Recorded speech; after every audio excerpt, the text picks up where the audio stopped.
Hello everybody and welcome to our first naval video on the Firebirds dev server, and today we're taking a look at a vessel I've been waiting for quite a long time, and that is the French Dunkirk, which is coming in at rank 6 battle rating 7.0 after the Lorraine battleship.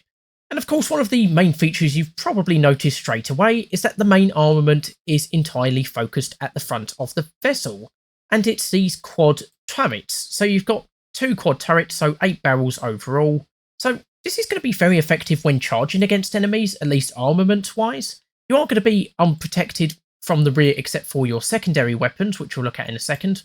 But to be honest, you're generally not going to be outflanked by most enemies, especially not battleships. So this is going to be very effective at chasing down enemies or just charging at them, closing the range. Looking at the gun itself, you've got your HE shells with 73mm penetration, and then you've got semi-armour piercing shells as your main AP shell. And these have 470mm penetration at 5,000 metres at a 0° angle. So if you compare that to something like the Scharnhorst, far superior to that vessel's semi-armour piercing shells, but a little bit inferior with regards to its AP shells. Same story with the Tennessee, Hood, and the Japanese Mutsu, as well as the Soviet and Italian top-tier vessels. So should still be pretty effective, but a little bit outclassed against full-on AP shells. Then moving on to the guns themselves, while these are technically quad turrets, as I understand it, they're basically 2 twin turrets mashed together. I believe there is meant to be a partition between these 2 guns. So in theory, you could lose the gun on one side and the other side could carry on firing. But of course, if you lose the gun, you're probably going to lose the traverse mechanisms, so you're probably going to lose the whole turret anyway, but in theory, you can still fire half of your turret in the event that the traverse mechanisms aren't damaged. And you can see they've got a fire rate of 1.5 rounds a minute stock, and a targeting speed in the horizontal of 4.2 degrees and vertical of 5.1 degrees. So not the worst guns in the world. And then moving on to the secondary armament, you've got 2 twin 130mm guns and 3 quad 130mm guns.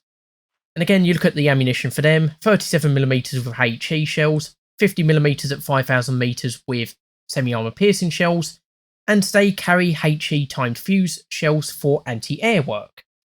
And as for your actual main anti-air armament, you have 5 twin 37mm guns and 8 quad 13.2mm machine guns. It's not the worst in the world, but not exactly the most effective either.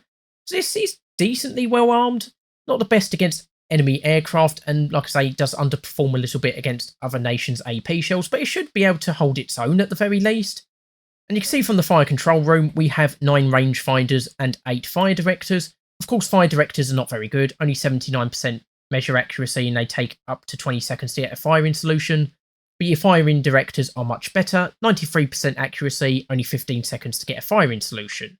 And these are higher up in the ship, so they should, in theory, be much more well protected. Though some of them only provide firing solutions for the secondary weapons, which is not very helpful. Armour might be a little bit problematic because, of course, if you're charging at enemies, you're presenting your weaker frontal armour, so 210mm versus 225 for the sides, but it's only a minor difference. And of course, you could go at a bit of an angle to provide some additional protection, so at an angle like this, you've got 260-odd mm protection at the front, and from about 400 to 460mm for the side armour. The barbettes are about 310mm, and the turrets range from about 330 to 150.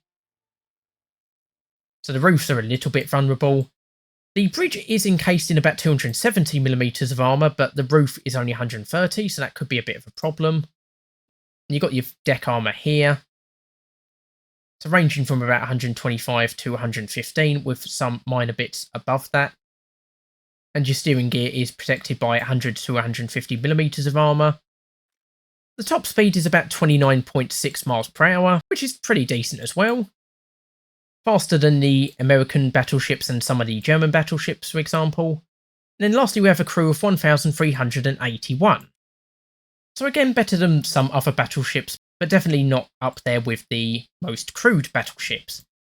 And it also comes with a hydroplane, so you can use that for scouting and spotting enemies. And you can also apply a whole bunch of different camouflages. And so yeah, that is the French Dunkirk. And yeah, this seems like a very good addition to the French naval tech tree. Like I say, it's definitely going to be played in a very unique way because of the all-front mounted armament.